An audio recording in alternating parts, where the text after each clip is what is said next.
My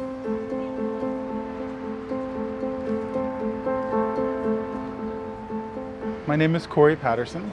Came here through Skid Row Housing Trust, opportunity to live for housing out of being homeless for 3 years, through the CS intake, through a lot of the community outreach programs. The Lincoln Hotel apartment is a special needs building, and in order to qualify for this building under Section 8, you have to have a medical diagnosis. On top of that, you have to have a history of homelessness.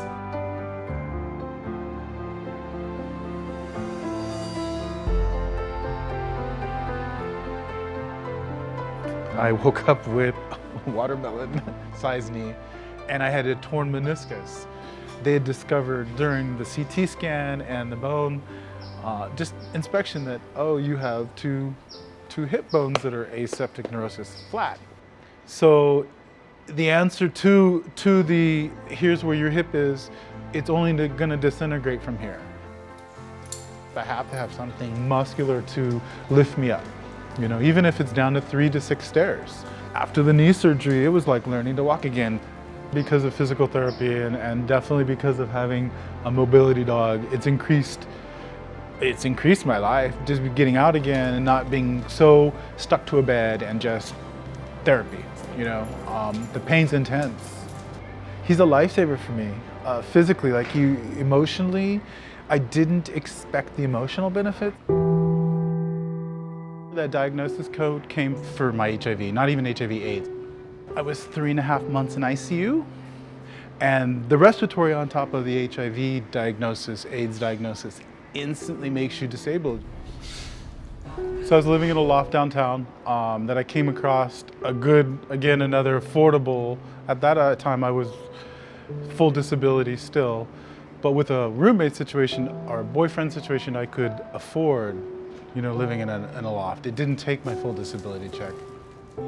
With the loft situation, I was renting from a private homeowner that wasn't paying his mortgage.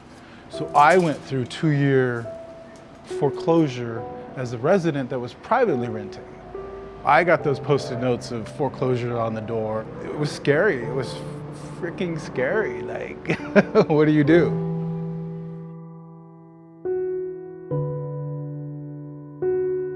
Because you couldn't rent anything besides a 1-bedroom again for $2,000–3,000 a month. You're like, okay, I'm on disability. This is it. This is my.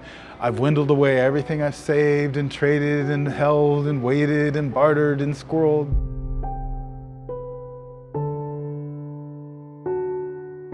So for me, the day I got my key, of course it was exciting.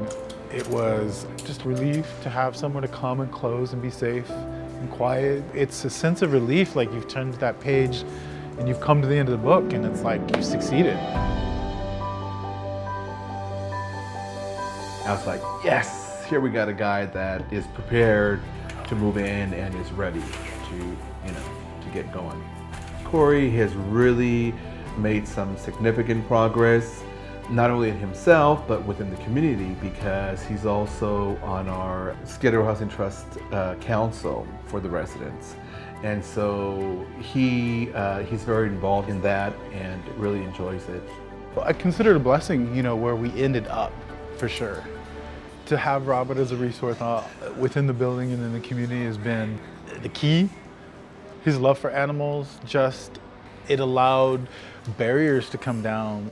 Essentially, what I do is I help folks with logistics of whatever their case may be, from applying for services to the food bank, from applying for a disabled bus pass, you know, referrals to apply for SSDI, which is the State Disability Social Security.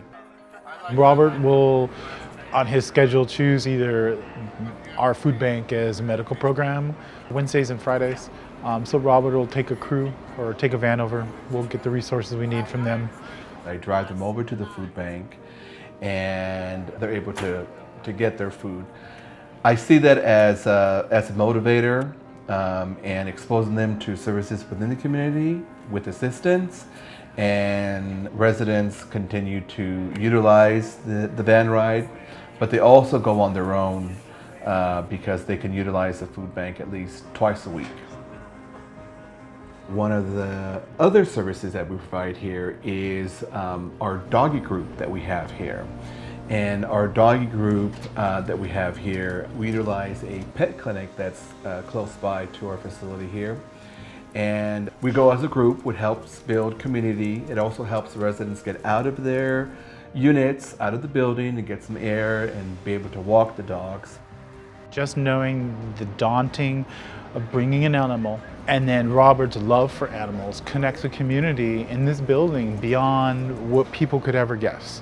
What's really special about the Lincoln is that in this particular building, I feel a sense of community with the residents. A lot of residents are long-term residents here, and they take pride in ownership in the building and within the community.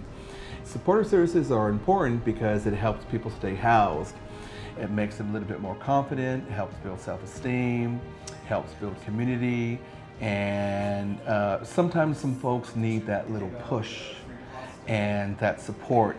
And I'm sort of like on the sidelines, kind of cheering them on as they're continuing on their journey in life. It's very critical because if they didn't have that, you know, a lot of residents would fall through the cracks.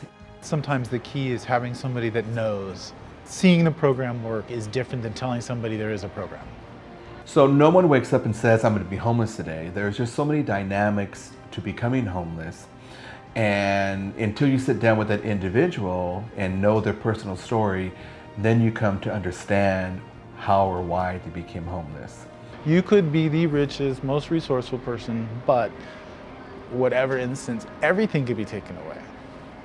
Cory's really a good guy. He really wants to help. He really wants to make a difference because he has such a passion to help people. For me, Skid Row Housing Trust opportunity. You have to still have some kind of patch, some kind of a crack, some kind of place to nourish that seed to grow. And it provides that without judgments.